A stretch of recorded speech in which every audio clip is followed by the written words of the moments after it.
नमस्कार, आप देख रहे हैं जवाब तो देना पड़ेगा और आपके साथ मैं हूं आयुषी महर्षि। परिसीमन बिल पर सियासी तस्वीर बदलती हुई दिखाई दे रही है। जिस बिल को अप्रैल में लोकसभा में जरूरी 2/3 समर्थन नहीं मिल पाया था, अब उस पर सहमति की कोशिश तेज हो गई है। एनसीपी यानी शरद पवार की सांसद सुप्रिया सुले ने संकेत दिए हैं कि अगर राज्यों की लोकसभा सीटों में 50% बढ़ोतरी की गारंटी वाला प्रावधान शामिल करती है तो उनकी पार्टी बिल के समर्थन पर विचार कर सकती है। सुले की चिंता यह है कि अगर परिसीमन सिर्फ आबादी के आधार पर हुआ तो दक्षिणी राज्यों को संसद में प्रतिनिधित्व का अनुपात प्रभावित हो सकता है। वहीं सरकार का यह भी तर्क है कि परिसीमन का उद्देश्य हर नागरिक को उचित प्रतिनिधित्व देना है।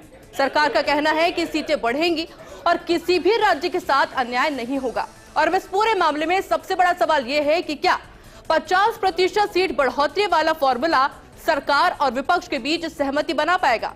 क्या एनसीपी के समर्थन से परिसीमन बिल की राह और भी ज्यादा आसान होगी?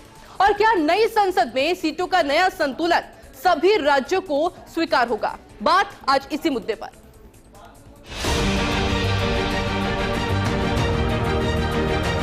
प्रत्येक राज्यामध्ये 50% सीट वाढतील आणि मग तुम्हाला सांगतो।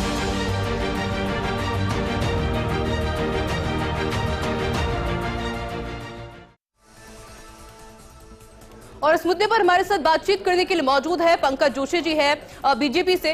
साथ ही में हमारे साथ में कांग्रेस से मौजूद है प्रतीक सिंह। प्रतीक, आपका भी बहुत स्वागत। और साथ ही में हमारे साथ राजनीतिक विश्लेषक के रूप में सुभाष शर्मा की मौजूदगी है, जो कि वर्चुअल हमारे साथ में जुड़े हुए हैं।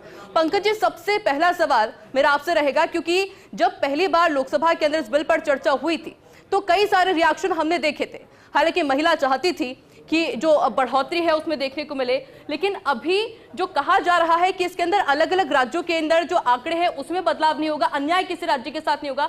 आप इसको किस तरह से देख रहे हैं, पहले बताइए। देखिए, बिल्कुल जो है आयुषी, सबसे पहले जो है जब सरकार ने जो ये बिल पेश किया था तो सरकार ने ये कहा था कि जिस तरीके से आबादी बढ़ी है और संवैधानिक जो है आवश्यकता हो गई है कि सीटें बढ़नी चाहिए, सबका प्रतिनिधित्व वहाँ होना चाहिए, और उसमें जो है लोकसभा के अंदर कहीं ना कहीं ये जो है ड्यू था, तो इसको लेकर के परिसीमन को लेकर के आए। लेकिन कहीं ना कहीं विपक्ष की जो कुछ लोग थे उनमें भ्रांतियां फैलाई गई। भ्रांतियां फैलाने के कारण जो है वो बिल जो है पास नहीं हो सका। और उस वक्त भी जो है माननीय गृह मंत्री जी ने कहा था कि किसी भी राज्य के साथ, ना दक्षिण के साथ, ना किसी भी राज्य के साथ कोई भेदभाव नहीं होगा, उनकी संख्या पर बिल्कुल ध्यान दिया जाएगा और सब चीज़ें हैं। लेकिन किसी कारणवश देखिए नहीं हुआ। लेकिन ये एक लोकतंत्र का जो है एक सुनहरा अवसर है कि ठीक है बिल लाए, नहीं पास हुआ। लेकिन अब जो है कहीं ना कहीं पूरा का पूरा जो है, क्योंकि सत्ता पक्ष की दायित्व था कि सभी को साथ लेकर चलें और सभी को जो है इस बिल के बारे में बताया गया, सारी चीज़ें लेकर के आई जा रही हैं और बताई जा रही हैं, और लोगों का जो है समर्थन धीरे धीरे करके आ रहा है। तो अच्छा प्रतीक सिंह जी, आपसे मेरा सवाल रहेगा, क्योंकि विपक्ष लगातार ये मुद्दा उठाता रहा है, पहले भी इसका पुरजोर तरीके से विरोध किया गया था, तो क्या वापस जब इसके ऊपर वाकई में विपक्ष खड़ा नहीं है या फिर आप कुछ डिमांड के साथ में आए हैं? देखिए आयुषी जी, जब बिल आया था और बहुत सारी उसके अंदर कमियां थी, ये मेरे पास में डीलिमिटेशन का बिल है। पहली चीज़ तो मैं क्लियर कर दूं, ये जो बिल था ये डीलिमिटेशन का था, ये महिला जो आरक्षण है उसका बिल नहीं था। डीलिमिटेशन में एक तो डीलिमिटेशन करनी थी और उसके बाद में सीटें बढ़ानी थी। अब ये कह रहे हैं कि इसके अंदर भ्रांतियाँ फैलाई गई। मेरे पास बिल है, ये मुझे बता दें कि इसके अंदर कहीं लिखा हुआ हो कि 50% सीटें बढ़ेंगी, कहीं नहीं लिखा हुआ। और ये on the floor Amit Shah ji ने बोला था कि हाँ हमसे छूट गया, आप हमें आधा घंटा दे दे तो हम लिख के ले आएंगे, तो हमने बोला था वापस। और सिर्फ यही नहीं, उसके अलावा एक और कमी आपको मुख्य तौर पे मैं अभी गिनाता हूँ। इसके अंदर आर्टिकल 170A को अमेंड नहीं किया गया। आर्टिकल 170A ये कहता है कि किसी भी विधानसभा की जो सीटें हैं वो 500 से ज़्यादा नहीं हो सकती और 60 से कम नहीं हो सकती। अगर आप 50% सीटें बढ़ाएंगे तो उत्तर प्रदेश की सीटें हो जाएगी 600, तो फिर दोबारा से अमेंडमेंट लेकर के आना पड़ेगा। तो ये जल्दबाजी में लाया हुआ बिल था और इसीलिए विपक्ष विरोध कर रहा था। आप हमारी जो विपक्ष की जो मांगे हैं उसको मान लीजिए, ले आइए, हम समर्थन करेंगे, उसमें दिक्कत क्या है। लेकिन आप आपाधापी में अपनी खुद राजनीति कुछ इच्छाओं को पूरा करने के लिए और किसी चीज के ऊपर आप जबरदस्ती करने के लिए अगर लेके आएंगे तो विपक्ष पुरजोर विरोध पहले भी किया था और अब भी आगे करते रहेंगे। जब तक विपक्ष की मांगों को नहीं माना जाएगा इस बिल को पास नहीं होने देंगे। सुभाष शर्मा जी हमारे साथ में लगातार मौजूद है। सुभाष जी, आपको क्या लगता है कि क्योंकि अब कह दिया गया है, कौन कौन से बदलाव है जिसमें इसमें होने की जरूरत है, कौन कौन से सुधार होने की जरूरत है और पहले क्या क्या खामी रह गई थी? नहीं, देखिए अभी तक स्थिति है कि बिल का जो मसविदा है वो आया नहीं है और सुप्रिया सुले ने भी ये कहा है कि बिल को देखकर हम विचार करेंगे। तो आई थिंक अभी बहुत ज्यादा कयासबाजी की जरूरत नहीं होनी चाहिए हम लोगों को। और संसद में जब इसको लाया जाएगा, इसका प्रारूप देखा जाएगा, जब पटल पे रखा जाएगा, तब मेरे ख्याल से बाकी जो अन्य दल है वो भी विचार करेंगे। और जहां तक संख्या बल का मामला है, अभी एनडीए कंफर्टेबल स्थिति में है, इस मामले में तो कोई दिक्कत नहीं है। लेकिन जहां दक्षिण राज्यों की बात है, देखिए सुप्रिया सुले का जो मसला है, महाराष्ट्र का जो मसला है, इसका एक सेंटिमेंटल मामला और है। ये सेंटिमेंटल मामला जाता है महाराष्ट्र की जो कोर पॉलिटिक्स है उससे। वहां जो साउथ इंडियंस का कारोबारों में जो वर्चस्व है, उसको लेकर भी एक बड़ा मामला रहता है। महाराष्ट्र की लोकल पॉलिटिक्स का जो डीप स्टेट का जो मसला है, वो भी एक बड़ा मसला है। तो जो साउदर्न स्टेट है हमारे चारों, वहां का एक बहुत सेंटिमेंटल इशू ये है कि यदि आपने जनसंख्या के बल के ऊपर सीटें तय कर दी, तो फिर साउथ के स्टेट्स के साथ आपका अन्याय हो जाएगा, क्योंकि वो जनसंख्या के मामले में बहुत बड़ा काम पहले कर चुके हैं। नॉर्थर्न स्टेट्स में जनसंख्या को लेकर बहुत बाद में सोचा गया है। तो ये एक बड़ा मसला है। और चूंकि फेडरल स्ट्रक्चर है भारत का, तो उसमें हर राज्य की एक अलग स्थिति बन जाती है। वो जमाना अलग था कि अंग्रेज गया था और अंग्रेज के जाने के बाद जो भी कुछ काम कर पाए कर लिया, और जिस तरह के संविधान बनाया उसमें जो अब, लेकिन अब करना बहुत मुश्किल है। अब हर राज्य की एक अलग मांग है। आप पूरे देश में एक तरह से ये नहीं कर पाएंगे। मेरे को नहीं लगता कि इस तरह से कोई काम हो पाएगा। अब अलग अलग स्थितियों को अलग अलग टैकल करना पड़ेगा। और देखते हैं मानसून सेशन में क्या सरकार का प्रपोजल रहता है। पिछली बार तो हमने सबने आपने देखा है कि भाई किस तरह की कमी खामी रही है, और सरकार लास्ट में भी उसको डिफेंड नहीं कर पाई। तो देखने वाली बात ये रहेगी कि अब की बार किस तरह का फुल प्रूफ ये संशोधन लेकर आते हैं। और सुप्रिया सुले के पास, हालांकि देखिए सुप्रिया सुले को लेकर हम बहस कर रहे हैं, लेकिन कोई बहुत बड़ी स्थिति में सुप्रिया सुले खुद भी नहीं है। तो वो भी कोई प्लस माइनस का ज्यादा मामला बैठेगा नहीं उनका भी। यदि हाँ, जो बड़े विपक्षी दल हैं उनको लेकर जिस तरह के काम चल रहे हैं, उसमें मुझे लगता है कि सरकार इस बार साध लेगी। जी अच्छा पंकज जी, जरा आप इसको समझाइए। क्यों? देखिए ये अच्छी बात है कि सीटें बढ़ेगी, महिलाओं का जो भागीदारी है वो बढ़ेगी, लेकिन इसमें कोई राज्य छूटे ना। इसका मतलब है कि जो आंकड़े हैं उसमें कमी ना है, उसको कैसे मैनेज किया जाएगा जब एक बार फिर से बिल पेश होगा? देखिए आयुषी जी, पूरा बिल पेश किया जाएगा तो पूरी चीज़ें साधी जाएंगी। लेकिन आप यदि पिछला रिकॉर्ड देखें तो देखिए कि जो महिला बिल था उस पर तो लगातार जो है केवल जो है मुंह से कहती हुई आई, जो पार्टी थी जो 70 साल शासन किया, वो केवल कहती है लेकिन किया कुछ भी नहीं। और तो और इन्होंने अभी जो बड़ी बात कही कि साहब हम इसका जो है पक्ष में रहेंगे। अरे भाई, आप तो 370-25 AK में नहीं रहे, CAA में नहीं रहे, और आपके जो थे तो आपने तो हमेशा जो है लोगों को लटकाने भटकाने का काम तो हमेशा आपने किया। और इसी कारण से लगातार जो है, ये तो फिर भी कह रहा हूँ कि जो कांग्रेस है वो तो ये अपना काम करेगी। उनका ये काम है कि किसी भी रूप में जो है इस चीज़ को जो है रोका जाए, किसी भी रूप में तरक्की नहीं होने दी जाए। लेकिन हमने फिर कहा ना कि हम जो है इन चीज़ों को जो सुझाव आएंगे, विपक्ष के जो सुझाव आएंगे, उन सुझावों को लोकतांत्रिक तरीके से शामिल करेंगे। तो क्या प्रतीक जी के द्वारा जो सुझाव दिए गए हैं उनको ऐड ऑन किया जाएगा? देखिए प्रतीक जी के कहने के सुझाव तो नहीं ले जाएंगे, लेकिन हाँ, इनके यदि नेता यदि लोकसभा में कहेंगे वो सुझाव लगेंगे कि हाँ ये जनता में है। नहीं, देखिए कहाँ इनके नेता क्या कहते हैं, आपने सबने देखा कि नेता कुछ कहते कुछ है, करते कुछ और है। तो ये तो इनके नेता की तो आप हालत कोई नई चीज थोड़ी है। पहले भी तर्क तो यही था ना। इनके नेता ने तो यहाँ तक कहा था कि हम आएंगे शासन में तो 370 और 35 हटा देंगे।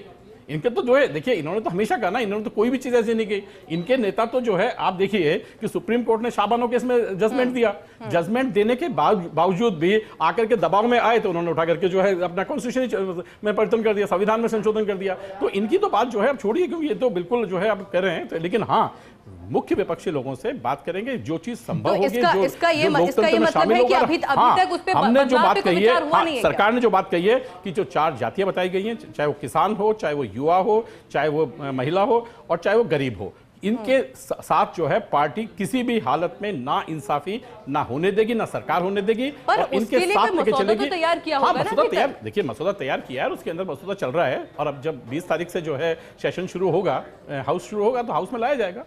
अब लाना है, कैसे लाना है, तो देखिए ये हाउस का काम है, क्योंकि ये विशेषाधिकार है हाउस का। और ये हाउस के अंदर जो है हाउस पर अगर वापस से अगर ये बिल वापस पेश होना है, पंकज जी, अगर इसको हम समझें कि वापस से अगर बिल पेश होना है, और जो अगर बात की जाए तो सुझाव लगातार लिए भी जा रहे हैं, उस समय भी दिए गए थे जब पहले भी बिल पेश हुआ था और उसके बाद में बिल पारित नहीं हो पाया था, तो उसकी कोई वजह रही थी, तो उसके बाद में कुछ तो विचार रखा गया होगा ना पार्टी के द्वारा।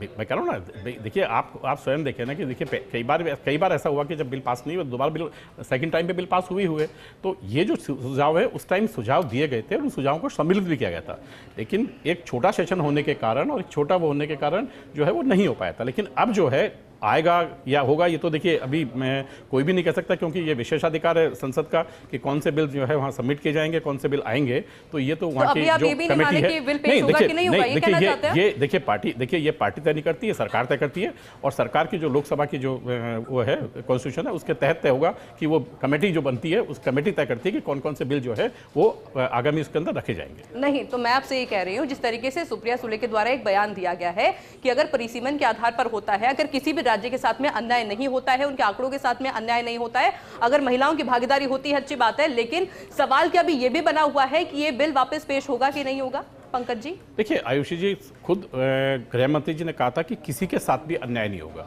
किसी भी के साथ भी अन्याय नहीं होगा, ना किसी राज्य के साथ अन्याय होगा, ना किसी जो है समुदाय के कास्ट के हिसाब से कोई अन्याय होगा। उन्होंने बहुत साफ सा कहा कि ये जो है देश के हित में और लोगों के हित के लिए बात की जाएगी, और इसीलिए उन्होंने लगातार कहा कि किसी भी रूप में नहीं होगा। ये उन्होंने आश्वासन दिया था संसद के अंदर, और अभी भी मैं आपको आश्वासन कह रहा हूँ और सुदृढ़ तरीके से कह रहा हूँ कि किसी भी हालत में किसी के साथ अन्याय नहीं होगा, और इसी कारण से लगातार जो है आप देखेंगे पब्लिक जो है के द्वारा जो बयान दिया गया है और कांग्रेस इसको बिल्कुल किस तरीके से देख रही है? देखिए, पहले तो मैं बात कर लूं, अभी आपने महिला आरक्षण के लिए पूछा था, ये कह रहे थे कांग्रेस पार्टी ने दिया, मुझे लगता है इनके जो याददाश्त है वो कमजोर है। 1995-96 के अंदर पंचायती राज में कांग्रेस पार्टी ने ही महिलाओं को आरक्षण दिया था पंचायती राज के अंदर, और जब 2010 के अंदर सदन में लेके आए थे तो इनको शायद याद नहीं है, मैं इनको भेज दूंगा, जो यूपी के जो मुख्यमंत्री आदित्य योगी वो खुद है ना, वो खुद उसका विरोध कर रहे थे। देखिए बोलने लगे ना, देखिए फिर में हुआ था क्या? राजस्थान में खड़े हुए हैं, मुझे बताइए था क्या? नहीं था क्या? मैं चुनाव लड़के आया हूं 2004 का, आप बताइए ना कितना % आरक्षण था? कब आया था? 2009 में, 2009 के इलेक्शन में भाई, पंचायत चुनाव में। सुनिए, बताऊंगा, योगी आदित्यनाथ जी का वीडियो जाकर के देखना, वो 2010 में क्या कह रहे थे, क्या कह रहे थे वो 2010 में? स्टेट का विषय भाई, पंचायती राज में विषय क्या? आपको ये आदत है विषय बोलने की, मुझे बताइए, आपको आदत है विषय बोलने की, इसीलिए सुनिए। अब योगी आदित्यनाथ ने संसद के अंदर महिला आरक्षण बिल का विरोध किया था, और हमने जब अभी 2 साल पहले महिला आरक्षण बिल पास हो गया था तो राहुल गांधी जी ने वहां खड़े होकर के बोला था कि सीटें बढ़ाने की जरूरत क्या है, आज से लागू कीजिए ना। मैं फिर कह रहा हूं और बार बार सदन में हम कह रहे हैं कि आज 543 में लागू क्यों नहीं करती है बीजेपी, क्यों सीटों को बढ़ाना चाहती है? तीसरी बात, ये राजाशाही लोग हैं, देखिए फिर पीछे बोले, राजाशाही लोग हैं, ये कह रहे प्रतीक जी के, मैं वोटर हूं भारत का, अगर आपका कोई बिल आ रहा है और उसके अंदर कोई आपत्ति है तो मुझे वो रेस करने का अधिकार है, और मेरे जैसे ही वोटर के कहने से होगा, क्यों नहीं होगा? राजाशाही मानसिकता है, अशोक गहलोत से सचिन पायलट से पूछ लीजिए, वही होगा, ऐसा नहीं होगा। अरे प्रतीक जी, सचिन पायलट से अशोक गहलोत से पूछ लीजिए,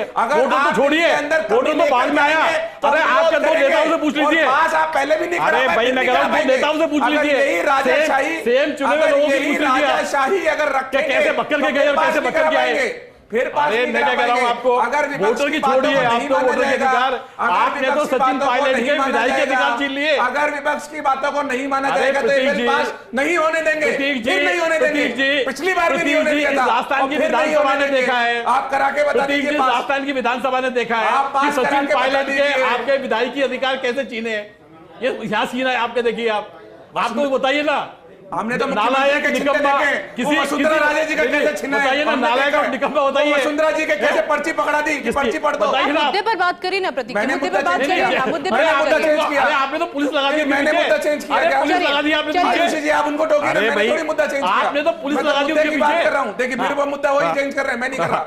अब आप अपनी बात पूरी करें। मैं तो ये कह रहा हूं कि जो हमारी आपत्तियां हैं विपक्ष की, वो अगर आपत्ति को एड्रेस नहीं किया जाएगा तो ये बिल पास नहीं होगा, नहीं होगा। और हम कह रहे हैं आज अभी से महिला आरक्षण 543 सीटों में लागू करिए, क्यों नहीं करते?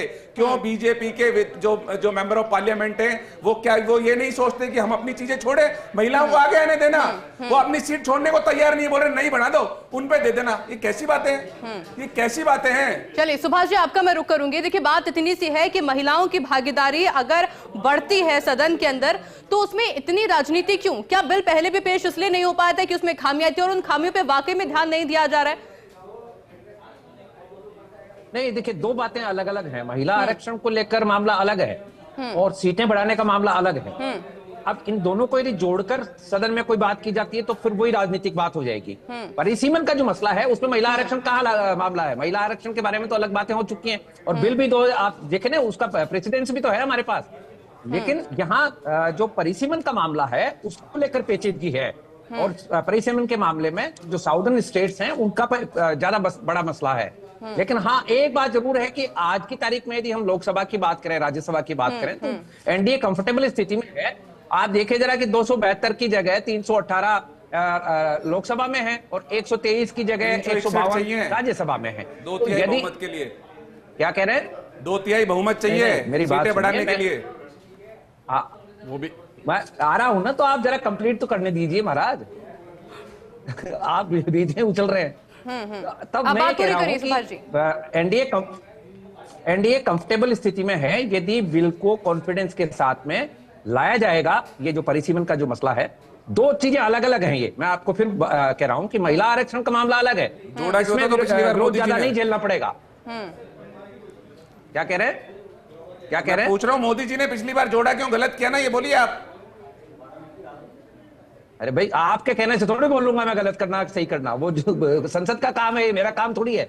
मैं तो इशू बेस की बात कर सकता हूं। सुभाष जी, पेज अटक रहा है। अगर हम मान के चलें कि जब एक बार फिर से बिल पेश होगा। आप कांग्रेस के प्रवक्ता हैं, कांग्रेस के प्रवक्ता रहे, तो आप बीजेपी के प्रवक्ता की तरह बोलिए ना, मान लिखवाइए नीचे बीजेपी के प्रवक्ता है तो। हाँ, मैं बोलूंगा, मेरा अधिकार है। बड़ी लिखवाइए वो बीजेपी के प्रवक्ता। पत्रकार के साथ भी जो है मतलब जो है बड़ा वाजिब पोजीशन है। बिल्कुल, मैं लिखा हुआ भी पढ़ लूंगा। मैं लिखा हुआ भी पढ़ लूंगा। आपको ज्यादा टेंशन में आने की जरूरत नहीं है। मैं बोलूंगा जो मैं बोलूंगा। You are nowhere.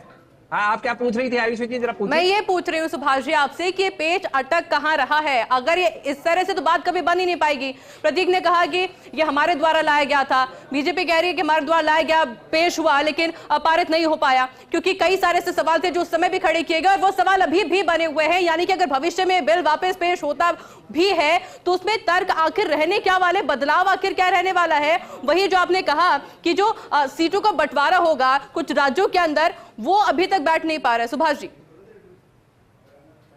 जी, मैं वही कह रहा हूं कि ये टेक्निकल इशू है, सेंटिमेंटल इशू है। सरकारों के सामने कई बार ऐसी दिक्कतें आई हैं। ऐसा नहीं है कि ये पहली बार हो रहा है।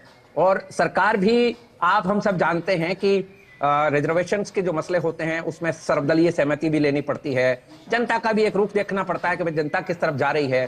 तीसरी बात यह है कि ये जो पॉलिटिक्स का जो परसेप्शन है और जो भारत जैसे बड़े जनसंख्या वाले देश में हम जिस तरह की राजनीति देख रहे हैं, राजनेता पहले कुछ कहते हैं, सत्ता में आने के बाद उनके सुर बदल जाते हैं। संसद में जो कार्रवाई होती है उसमें आप देखते हैं कि एक दूसरे के गले मिलते हैं, बाहर आके यही लोग ताने कसते हैं। तो पॉलिटिक्स का जो परसेप्शन है ये देखना होगा हमें संसद की कार्रवाई के दौरान। अभी जो कुछ भी कहा जा रहा है ये संसद के बाहर कहा जा रहा है।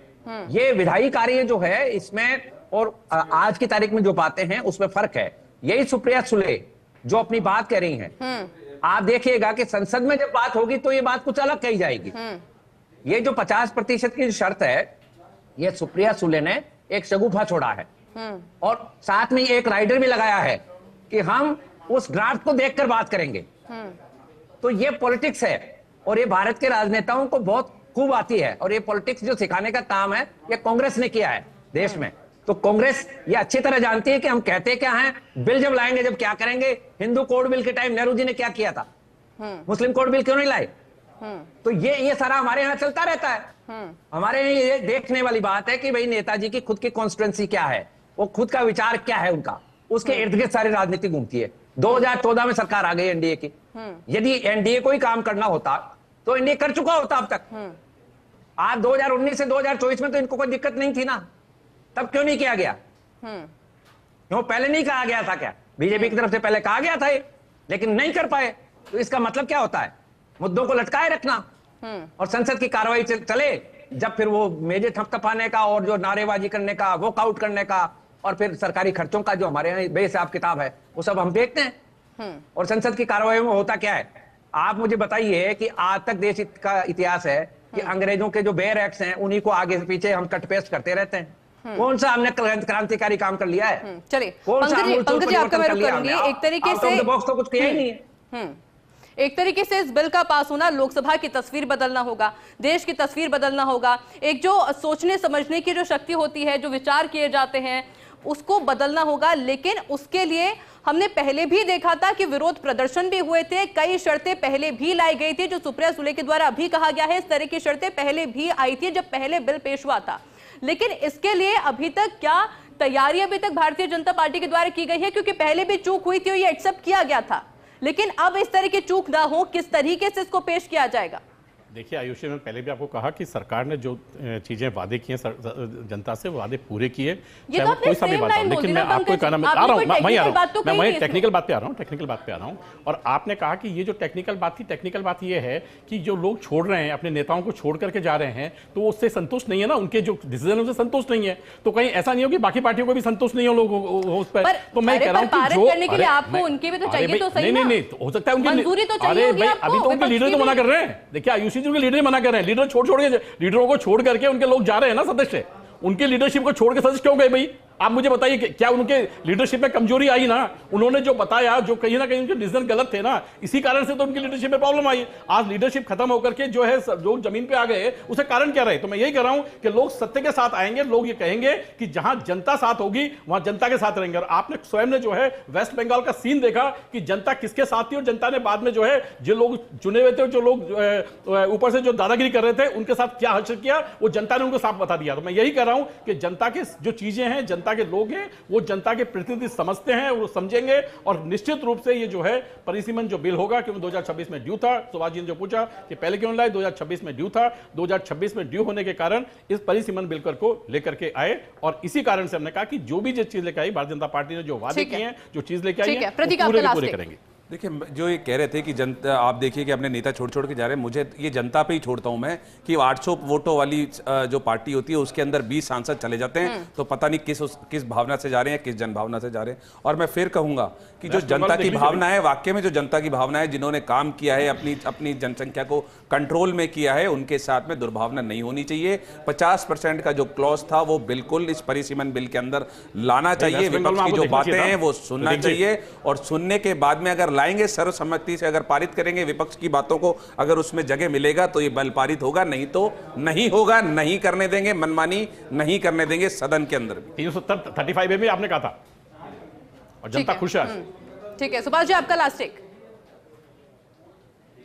जी, तो मैं कह रहा हूं कि देखिए, सरकार का जो मंशा है, सरकार जिस तरीके से चल रही है, उसमें मुझे नहीं लगता कि इसमें कोई ज्यादा दिक्कत आएगी। साउथ के जो स्टेट्स हैं, मैं बार बार कह रहा हूं कि उनके सेंटिमेंट्स का मसला है, उनकी जो पुराना जो एक सोच है कि भाई हमने जनसंख्या के ऊपर कंट्रोल किया, आपके नॉर्थर्न स्टेट ने नहीं किया, तो हमारे साथ अन्याय ना करो। जनसंख्या के आधार पर सीटों का बढ़ोतरी ना की जाए, इसके और कोई मापदंड लाए जाएं। तो मापदंड क्या होंगे, ये भी देखने वाली बात रहेगी, सरकार ने क्या मापदंड तय किए हैं, किस तरह की बात है। क्योंकि मेन इश्यू फिर आपको मैं आयुषी जी बता देता हूं, परिसीमन का ही आएगा। महिला आरक्षण का मसला ज्यादा नहीं आने वाला है, परिसीमन के मामले में ही चीजें अटकेंगी। और यदि अटकेंगी तो सरकार ने क्या तैयारी की है, किस तरह की। हाँ, अब एक बात और है कि बहुत सारे दल जो हैं, आज कांग्रेस की वो स्थिति नहीं है जो इंडिया ब्लॉक की स्थिति थी, तो वो भी फर्क पड़ने वाला है संसद के सदन के ऊपर, पटल के ऊपर, वो भी हमें देखना है। और मुझे नहीं लगता कि सरकार इस बार कोई उस तरह की बात लाएगी जिससे कि अचकचापन होगा या कोई इस तरह की स्थिति होगी जिसमें बिल पास नहीं हो पाएगा। बिल्कुल, बहुत शुक्रिया पंकज जी आपका, प्रतीक आपका बहुत शुक्रिया, और सुभाष जी आपका बहुत शुक्रिया। क्योंकि देखिए, जिस तरह का बयान भी इसको लेकर के सामने आया सुप्रिया सुले के द्वारा, इससे पहले भी हमने देखा था कि जब बिल ये पेश किया गया था, तब महिला आरक्षण को लेकर के महिलाओं की जो उम्मीदें थी वो काफी ज्यादा जगी थी, लेकिन सीट बंटवारे को लेकर के सवाल उस समय भी काफी सारे खड़े हुए थे। देखने वाली बात होगी जब ये बिल वापस पेश होता है तो इस बार क्या मसौदा तैयार किया जाता है, क्या बदलाव इसको लेकर के देखने को मिलता है, और जो विपक्ष लगातार बार बार मांग कर रहा है क्या उसको उसमें ऐड ऑन किया जाता है। इस प्रोग्राम में फिलहाल के लिए इतना ही, मुझे दीजिए इजाजत, नमस्कार।